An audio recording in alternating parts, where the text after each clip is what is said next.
నాళ్ళు నువ్వు నన్ను అగౌరవపరచకుండా ఉంటావో అంతకాలం మన ఇద్దరం కలిసి ఉంటాం.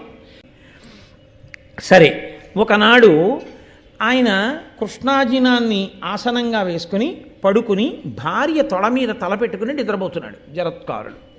సూర్యాస్తమయం అయిపోతోంది. ఆశ్రమంలో అందరూ సంధ్యావందనం చేసుకుంటున్నారు. సంధ్యావందనం అత్యంత ప్రధానమైన విషయం.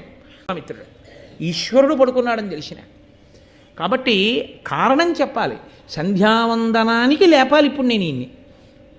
కాబట్టి ధర్మలోపం జరగదు, లేపితే తప్పు కాదు. కానీ నేను నిద్రపోతుంటే ఎందుకు లేపావని కోప్పడితే సరే, నేను నిద్రపోతుంటే ఎందుకు లేపావని కోప్పడినా పర్వాలేదు నాకు. ఎందుకని ఆయన ధర్మం నిలబెట్టిందాన్ని అయ్యాను కాబట్టి నిద్ర లేపేస్తాను అని ఆయన నిద్రలేపి ఆశ్రమంలో అందరూ సంధ్యావందనం చేసుకుంటున్నారయా, నువ్వు కూడా సంధ్యావందనం చేసుకోవాలి కదా, లేవండి నిద్ర అంది ఆవిడ.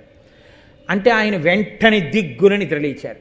అంటే ప్రతి చిన్న విషయాన్ని ఎందుకు చూపిస్తారో తెలుసా అండి? ధర్మము ఎంత గొప్పదో చూపించడం.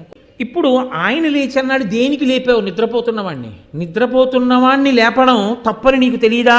నా పట్ల అగౌరవం కాదా అన్నాడు. అంటే ఆవిడంది, కాదు, ధర్మం చెడిపోతోంది, అవతల సూర్యాస్తమయం అవుతోంది, సంధ్యావందనం చెయ్యాలి మీరు. కాబట్టి మరి నేను నిద్ర లేపకపోతే మీ ధర్మం పాడవుతుంది, మీ ధర్మం పాడవకూడదు కాబట్టి నిద్ర లేపాను. ఇందులో అగౌరవం ఎక్కడుంది? అది ఆయన ఏమన్నాడో తెలుసా అండి? ఏమన్నావు? నేను నిద్రపోతుండగా నేను లేచి సంధ్యావందనం చెయ్యక ముందు సూర్యుడు అస్తమించడమే. ఎంత ధైర్యం సూర్యుడికి! జరత్కారుడు నిద్రపోతున్నాడు, నేను కానీ అస్తమించానా ఆయనకి ధర్మలోపం వస్తుంది.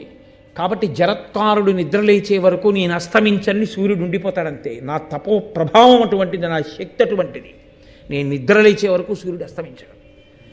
నా గురించి సూర్యుడు అంత భయపడతాడు. సూర్యుడు నా యొక్క శక్తిని అంతగా లెక్క కట్టినవాడు.